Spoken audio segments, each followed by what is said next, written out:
Greetings everyone, welcome to Zimbabwe Daily. On our program Meet the Candidate, as you all know that it's only 35 days before we go to the next general elections in Zimbabwe. And today on our program Meet the Candidate, we have a very special guest in the house who have joined us today. So I'll just let him introduce himself.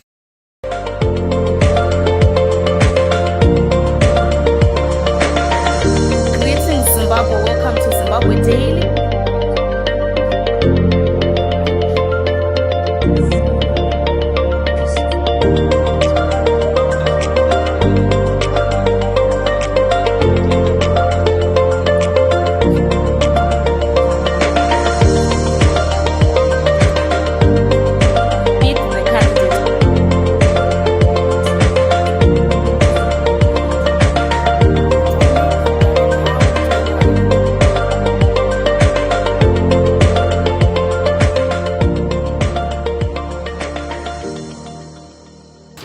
Thank you so much for coming.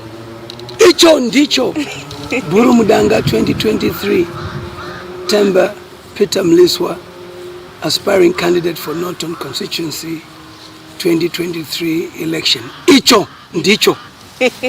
Thank you so much, Honorable Mliswa, for coming through on this program today. So people would want to know, who is Temba Mliswa?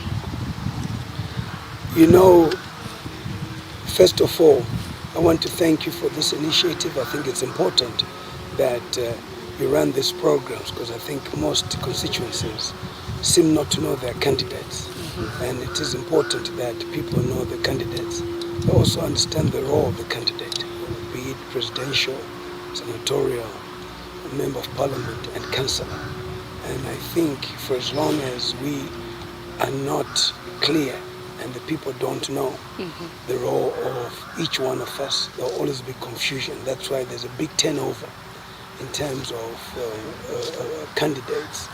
If you see over 70% of members of parliament are no longer members of parliament because people just did not understand the role. You know, Temba Mliswa is a legislator, first of all. And what does a legislator do? Makes the law. That's number one. Oversight. What is oversight? It means monies which government and the programs that they have in terms of policy, we have to interrogate them. The law we're supposed to make laws for the good governance of the country. And if they're not, like the PVO bill, which I was against, what was my position then? And also with the patriotic bill, which I was against as well, what was my position? So people must say to themselves, when all this is being done, what is your member of parliament contributing? And the private bills which are there, which come through, the motions which are moved by members of parliament, do they debate? Do they debate question time? What do they do? There are also specific issues which relate to a constituency. And what has the member of parliament done to write something to ask the minister and so forth? And then there's also representation. So legislation, oversight, and representation. So oversight, again, you've got portfolio committees, which you will all belong to, which are responsible for superintending and having an oversight over the particular ministries which are there. For example, it's important that people understand that the ministries are supposed to submit a monthly financial report to the particular committee, and also 3 months a quarterly report. This is in line with the Public Financial Management Act, which is critical in ensuring that things are in order. Presentation is on national issues, and that's why it's the National House of Assembly, because it's about the nation, it's not about the constituency. So while the constituency would have voted for you, when you go there, you have to deal with national issues. I cannot ask a question to the minister that, why is there no water in Norton? Because that's a specific issue, it's not of national interest. The speaker would then say, no, rephrase that. And I'd rephrase it by saying, the government policy is that everybody must have clean, safe water. For example, Norton has no water, which is clean and safe. What is government doing? So that's national. And that's what we have to do and so forth. I, as you know, my degree is in sports and fitness studies. And people wonder why I'm in politics and so forth.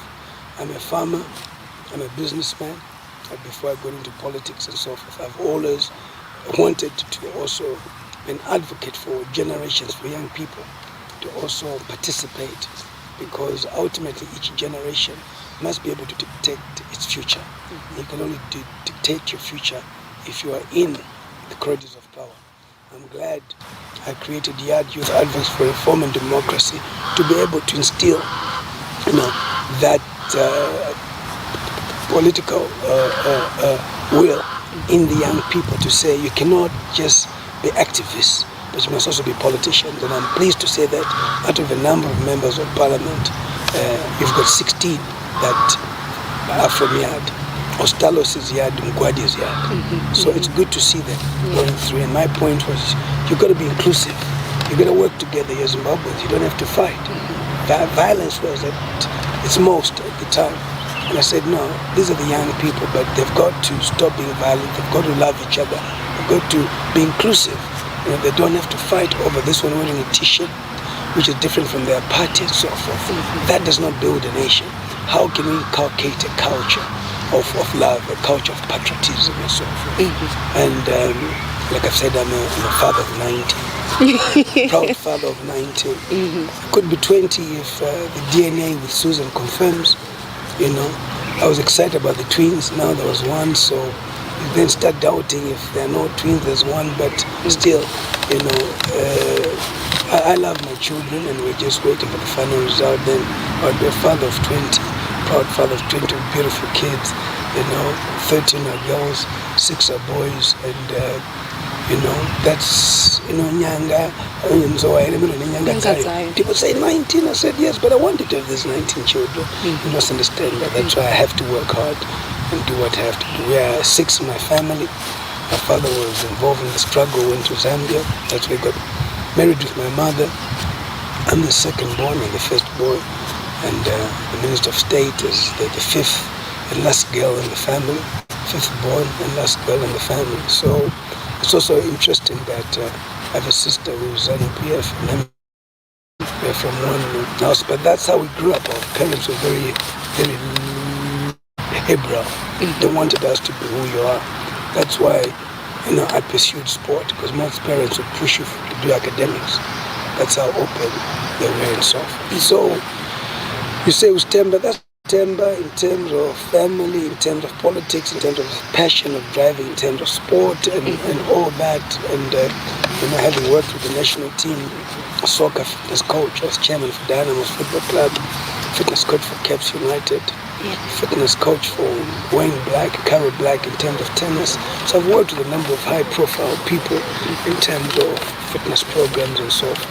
I train 5 days a week, unless I'm on a break, but religiously I do that because I think you're only strong mentally when physically you're strong. And you're only strong physically when mentally you're strong. Okay, so maybe to take you back a little bit, because you also talked about your sister being an PF and yourself being an independent candidate. And let's talk about the perspective of people, because looking at the Zimbabweans, they've been putting you as one of the ZANU PF persons rather than being an independent person. So can you please kind of elaborate to the people? You see, I'm hoping that whatever I do, I help people from the disease polarization. Okay, I'm independent, and I'm independent because even my own way of doing things is independent. I have beaten ZANU PF twice. In fact, probably I'm the only person since 1980 that has beaten ZANU PF twice. I'm going to beat them for the 3rd time. Okay. If I wanted to go back to ZANU PF, I would. And because people are in the opposition, I'm not opposition. The people who say that are people who want me to be opposition. I'm nationalistic, I'm patriotic, I'm about this country. My interests are national. And you can also be ZANU PF but have national interest. You can also be CCC and have national interest. You need to find yourself and say to yourself, where do you belong? I cannot say I was not in ZANU PF. I cannot say I don't know people in ZANU PF. I cannot say I don't have relatives in ZANU PF. I have a sister, the same mother, same father in ZANU PF. So I'm not interested in having personal vendettas, agendas. I'm about nature. There are a lot of good things ZANU-PF has done. There's some bad things that they've done, and I do get up and criticize. To a point where people think I'm even attacking the president. But yet, if you see where I attack the president, he's the head of state, it's his government, and if it's not performing, it's my duty as a legislator to be able to talk about it. There's also the aspect of, when you have won elections against ZANU-PF and against all the other parties, independent, you then don't have to really go on your knees to any party. In fact, it's called out there for ZANU-PF not to have me than me being called because I'm not in ZANU-PF. Because I have survived outside the structures of the ZANU-PF because of my ability to work, my ability to drive national interest forward. And I think I've inspired a lot in that regard. That talking will never stop. You see me at a ZANU-PF rally. Sorry, Zimbabwean, the times you are well educated but you're not well read. I signed the Electoral Code of Conduct, like everybody else, including President Idi Mnangagwa, Advocate Chamisa, and every candidate. I read, you have not read it. Section 4B4 talks about you're allowed to freely attend meeting convened by others. So you saw me at a ZANU-PF meeting. So was I wrong in terms of the electoral code? No. And then section 6E talks about no one can stop or bar anyone from attending or from campaigning. So I can still campaign where ZANU-PF is. You see, I can still campaign for myself where CCC is. Are you with me? So you are not stopped from doing that according to the Electoral Act. But immediate, and I was given a T-shirt. Okay, it said ED. I don't say no. When you're in Rome, you do like the Romans do. It does not mean kana waenda kumba uje sadare munga. Rezio, ne road run. You eat that. You still go back to your diet. So it exposes that our people don't know and they don't read. That's the reason why politicians have taken advantage of that. The own constitution, they don't know it. That's why section 161 and 162 of the constitution is very clear. And that's why even my Sekuru Kasukwere was supposed to refer to the constitution in terms of 161 and 162, what it says about you not being in the country. Are you with me? So even people at the highest level don't know that. The police don't even know that. They took me out instead of protect me inside because of the code of conduct and the Electoral Act, which becomes the most powerful weapon. That's why Comrade Kasukwere, his issue had to go before the Electoral Court. Because it's election, the Electoral Court is in control of everything. So if we don't adhere to the electoral conduct, how then are we going to have free, fair, and credible elections? So what ZANU-PF did infringes on one's right, which means you then are violating the narrative of free, fair, and fair elections. Free, fair, credible elections.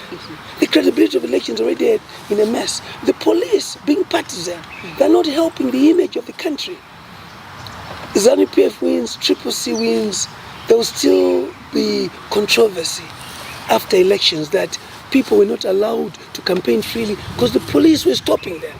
So we always have elections which people are not content with.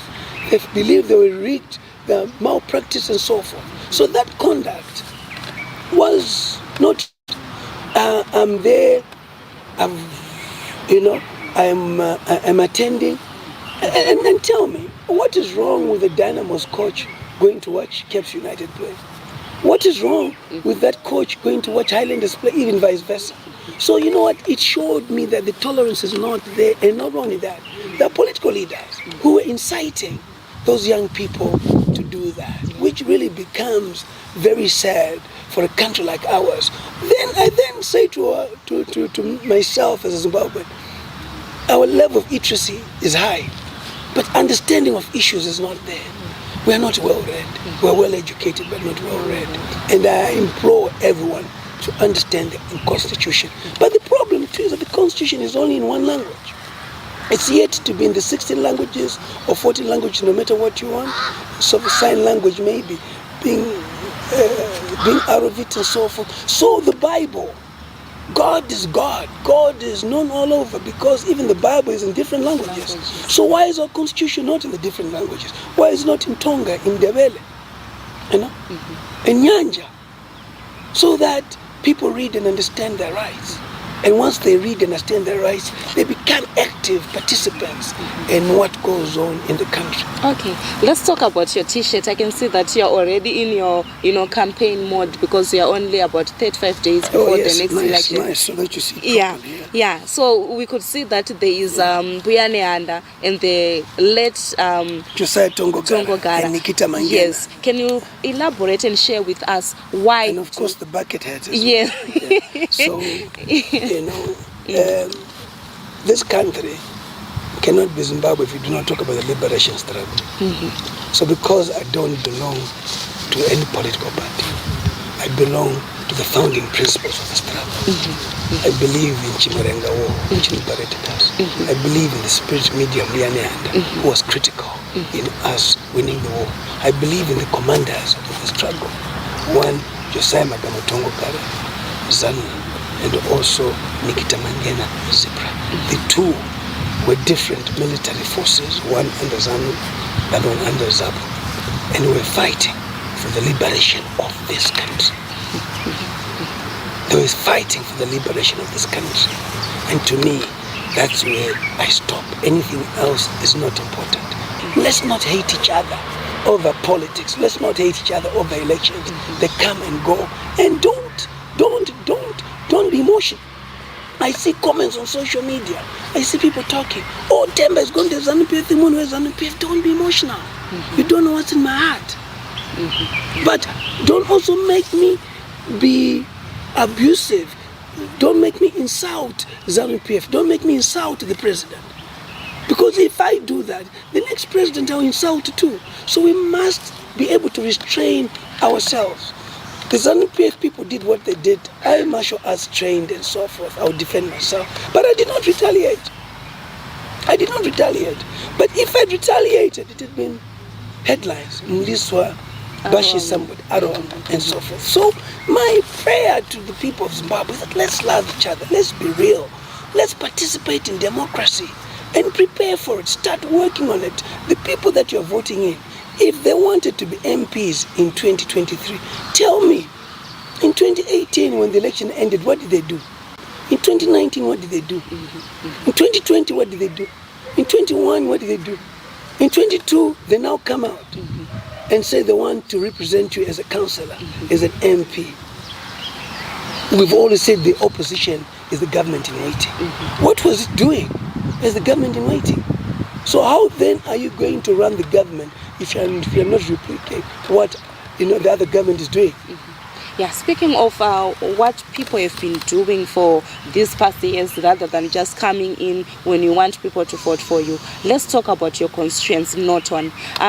We once saw the toilets. We have seen a lot of work that you've been doing, and I remember vividly that in 2016 you even picked children at rallies and you started paying fees for those kids. We would want to know, where are you now? What has been happening to those children? Norton is in a better place than any other time. Those children, some of them have gone to universities, some of them high school or primary school. The foundation has gone up to about over 500 children. It's now under the TPN Foundation. We pay fees for them and so forth. And there are great stories to be told and everything. And in terms of education and scholarship, I've also ensured that Wimbai Secondary School, which has got over maybe close to 3,000 students there, gets computers. They're given computers through Think Portraits, infrastructure building. I've given them bricks, I've given them cement and so forth. I've helped in every way. A primary school, for example, wanted a bus. I chipped in with $5,000 to give them so that they could have a bus. Boreholes, water and sanitation. I've done over 20 boreholes and so forth out of my own money and so forth. teachers' accommodations in Agori. I've equally done that in terms of teachers' accommodations. Of sport, I've donated kit, I've made sure that there are tournaments played, even from non-going youth, so that they are occupied with something and so forth. I've introduced rugby and so forth, the sport which was not there. I intend to make cricket big, I intend to make swimming big as well, using Dado facilities as a center of excellence for the disabled. I've made sure that I get them a property, I've put water there so that we come up with a facility which will be able to cater for them and so forth. For the elderly, I've made sure that in terms of paying rates to the Norton Town Council, they don't pay because of the pension age and so forth. We've pushed for them to get hampers from time to time through the social welfare and all that. I've treated them on a healthcare program which I've run, where I pay medication for them every month, where they also see doctors and at my expense every month. And so I run a healthcare program that is there and so forth. Socially, again, if you look at the disabled, we've increased and worked with groups like the Rotary or Marare, bring in wheelchairs and all that. Health-wise, again, ambulance, Norton did not have an ambulance. The mortuary, I got it working as well. I put electricity there. I've also pushed for it to become a government hospital, which will be a general hospital, no longer a Norton clinic, because of its expansion and the population of Norton. The Norton Town Council cannot deal with that. In terms of title deeds and developments for the people, I've gone to court to ensure that Kingsdale, for example, which you know very well, had a title deed through a constitutional court order of them paying $5 per square meter. I've been able to find a lawyer to put together a deed of settlement, so already 1,000 on it. It's before the courts, and after that, then they'll get that the evictions will not happen and so forth. Marshlands, who are entitled to a development permit, because of some of the corrupt activities that the council did then, they then offloaded the duty of development from the developer and now moved it to the residents. They had no representation, they didn't know, and now we've pushed for them to get a development permit. The matters before the courts, we've done that. Nok Malok have been able to intervene as well and so forth. If you look at Tankatara as well, where the council's property is council property, they've not done a good job in terms of making sure that it's fully serviced. What I don't like about Norton Town Council is that it promises people that they're going to be a road, and the road is tight, but the road is still dust. Norton cannot be a growth point. Like Norton has got to be a city. I've pushed for it to be a city. We are not there yet and so forth. In terms of the lighting system, I've pushed the Norton Town Council to put lights in the roads. In terms of security and so forth, the industry. You've seen my fight with the Sunny Feng, the Chinese company, better welfare for the labor, production and so forth. That is still a tall order because politicians are involved at the expense of the people. They're not well paid, they're not well treated. In terms of EMA, environmental management, they failed to have been pushing. Okay, even the cemetery in Norton, you've got a mine there which is now finding itself into the cemetery. I've spoken to EMA, Minister of Mines. I've pushed for that not to happen because we must respect the dead. We can't have people going and mining, Pasipe, Makura, and all that. Road infrastructure, Ward 15, Ward 13, I've used graders to do that and all that. So programs for the youth, I've created the Norton Youth Development Trust, which we have a bit of money that we put at a 10,000 fund I use to empower youth when they apply and so forth. But unfortunately, most of them don't pay. The youth bank, we've invited them to assist. We've spoken to Mashwede chickens to be able to then take the chickens that these people grow so that they can be sold and so forth. So that's an arrangement we have which is going on. In terms of women's empowerment, if you know of a lady called Manya Gano, who we're proud of, she's doing pigs big time. She's now a big player. That happened through us. Chibero College, in terms of the JV that they have with a company that owns Spa and so forth, we've been able to facilitate that despite them not doing enough for the community and all that. So I can go on and on telling you what a drug awareness campaign. There's a rehabilitation center in Norton. We want to thank Dr. Abigail Magwenzi for coming on board. I'm the patron. I support it. We need to do more. So because it is a pandemic now. You've got to understand that. But Norton has a drug rehabilitation center with experts, psychiatrists, doctors who come there, psychologists who are there, and so forth. We've now been taking some of the children. It's very expensive, you know, for you to send your child to a rehabilitation center. You look at $1,200, $1,500, $2,000. So you can imagine. We've seen musicians, you know, being involved in this. Wellness and fitness in Norton, which is important. You know, the Mtukudzi run have been involved in it. Mascot school run have been involved in it, encouraging people to be able to train to stay fit. COVID, what can you say? You saw me in the streets, you know, encouraging people, saving people's lives. We mobilized the resources and so, because it was a very important stage, because people were going to die. Fortunately, not many people died in Norton because I led the awareness and people listened and so forth. The golden girls, they are there. I support them. They want jobs and so forth. You know, Pamabaka rooms, we've tried to fence it to make it better. It's council and all that. So, junior parliamentarians, I've taken them to parliament. They've seen how parliament functions, the role of parliament and so forth. Books we've given to schools, with the library we have put together and so forth. So, should I continue? No, you have a lot of things. So to those who have just joined us, as we are also almost wrapping up today, we have Buru Mudanga in the house, sharing his journey as he is the current MP for Norton, and is also aspiring to come back again in the next 35 days as an MP in the constituency. But then back to you again, Honorable. Maybe to take you back again to 2016 when you got into the office as an independent candidate. How was the experience for you, looking at it, as we know that in Zimbabwe people believe that people vote along party lines? You have to have a political jacket to make it to parliament, but you made it. Take us through that journey. I've defied that, not only once, twice. I'm going for the third time. The people of Norton are wonderful people. They reward one who works hard. They reward one who truly represents them. They are proud that not only do I represent them, but I represent the country in most of the national issues. So Norton is a brand. Just like when I was in Runga West, no one knew Runga West. But today people know Norton. You cannot say Norton and not say Temba Mliswa. You cannot say Temba Mliswa and say not Norton. My mother says my son is not married, he's married to Norton Constituency. Okay. That's how she puts it to people, that he loves Norton so much that at times, you know, he forgets I'm here as a mother. He does a lot of things for the people of Norton and so forth, which she knows that we give because of her, you know, and so forth. So, you know, you have to work. It's not easy. You have to be with the people. The people must feel your heart. The people must feel your heart and say, this leader's heart is with us. Not money, not nothing. Because when I do things, I give it all, I sacrifice. You see me shouting in parliament, it's passion. It's not anger, it's passion, because I believe that people have given me responsibility, a mandate to represent them. And I should be able to do it with all I have. It's not easy. I ask questions which even yourself, you wonder, how safe is it? Temba katsika papi. Kasi ndakatsika panamo hai nevadzimbi vangu nevanhu veNorton nevanhu veZimbabwe. So hapana chandinotya.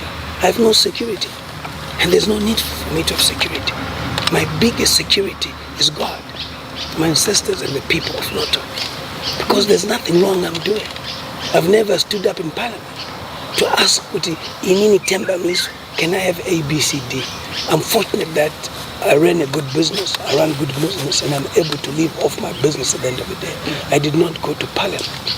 But for one thing which I'll say to you, and it's the first time I'm saying it, I wish, you know, I was given an opportunity to just turn around sport in this country and be a minister of sport and youth, because that's my passion.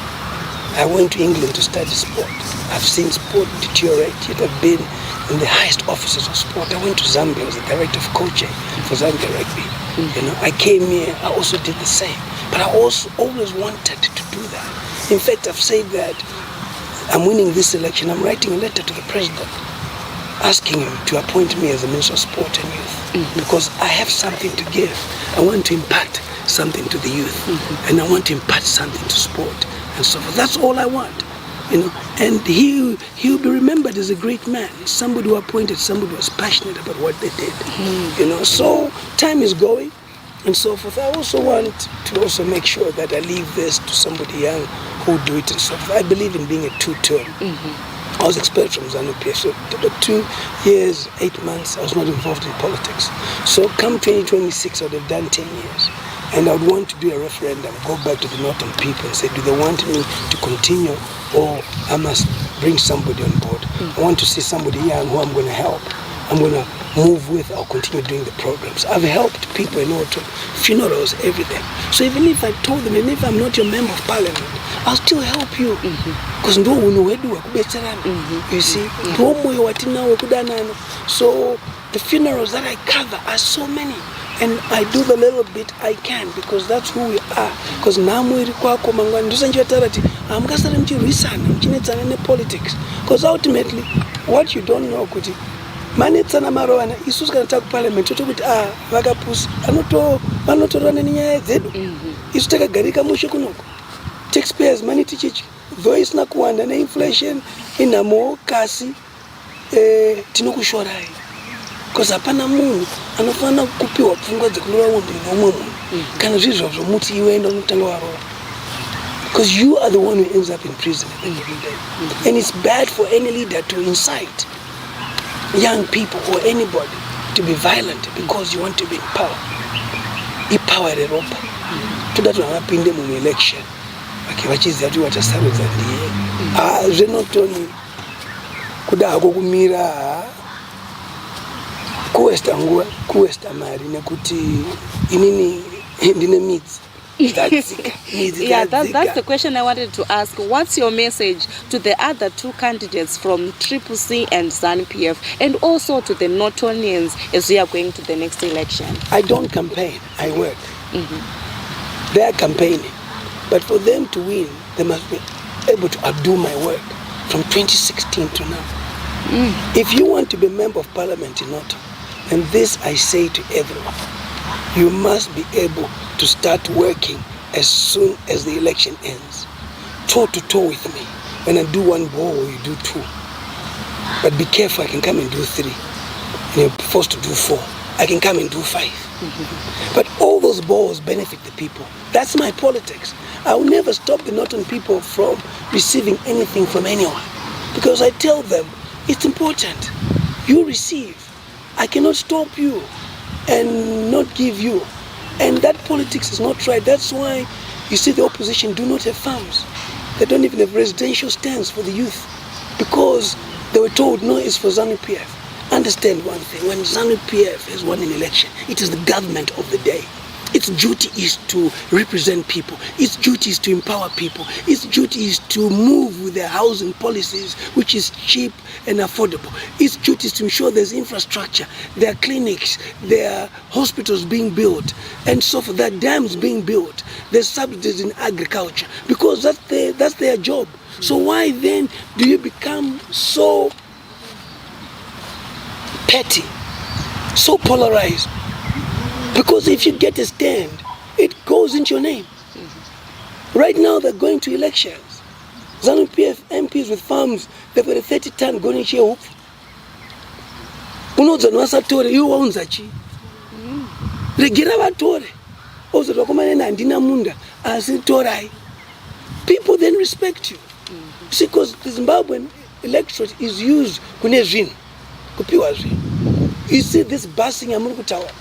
It's not important. There's no one who has the capacity to fight the sitting government as an opposition for 4 years. That is the reason why the biggest mistake Nelson Chamisa made was not to be the leader of the opposition. Because he could have been benefiting from state resources. Then election time he pulls out. One, you're not statecraft. You're not institutions of government. Because you've been leader of the opposition, you've been exposed and you are invited to the state house. Each time guests come, you are there as leader of the opposition. But it was naive, childish, misguided for him not to accept that. His councillors, his MPs would walk out when the president walked in.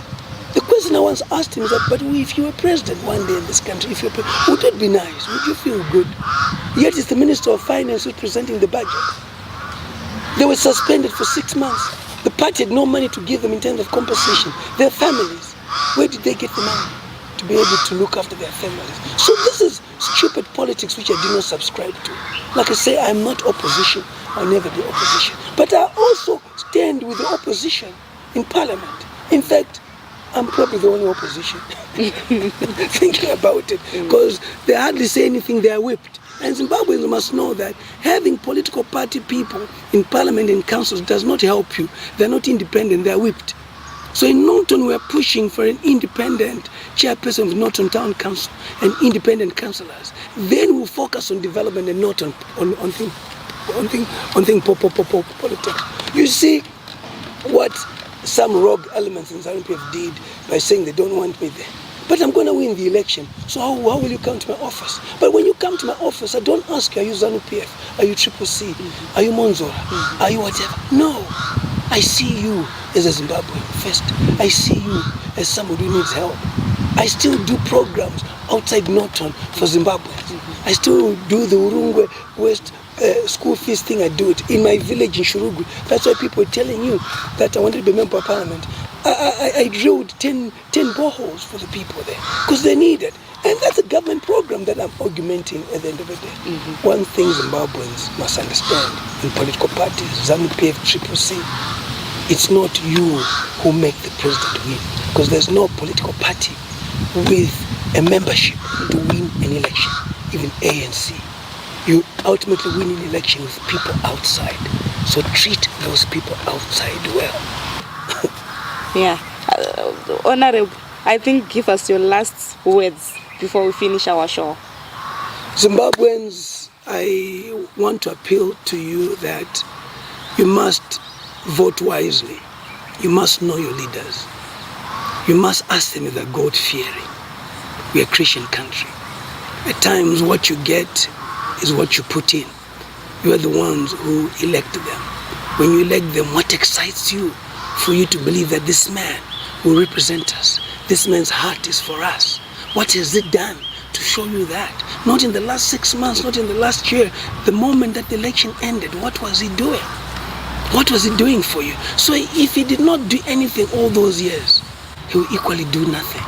These very same months you saw him doing something is what he will do in parliament for you. And you become poor. It's about time we understood the role of the councillor. Councillors are important in development because they're the ones who have a budget.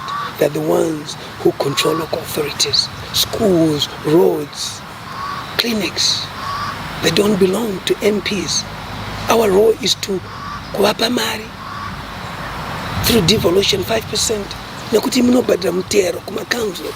Kusei mchizoya kuna MP kuti vaka road vakathi. Mukaona ma MP vakuita izvozvo vanogona nekuti harisi basa ravo. Ukaona uchichengeta nherera, ukuchichengeta vana vako, ndiye munhu wamunofunge muchitsvaga. Go out, campaign. Munobvumidzwa kuenda kumarari emunhu wese pamutemo eZANU-PF Triple C enda kune ZANU-PF. Nguo dzamunopfeka idzi hapana zvadzinoreva after elections dzatopera chero kubasa uipfeke. So may we also remember that we remain Zimbabweans. What legacy? What are we teaching generations to come? Are we going to be a hate country where we'll constantly be avenging? When somebody attacks you and you're okay, unless you have to defend yourself, walk away. You are the winner. That's what the country needs. I've walked away from many situations because I believe this country has great people.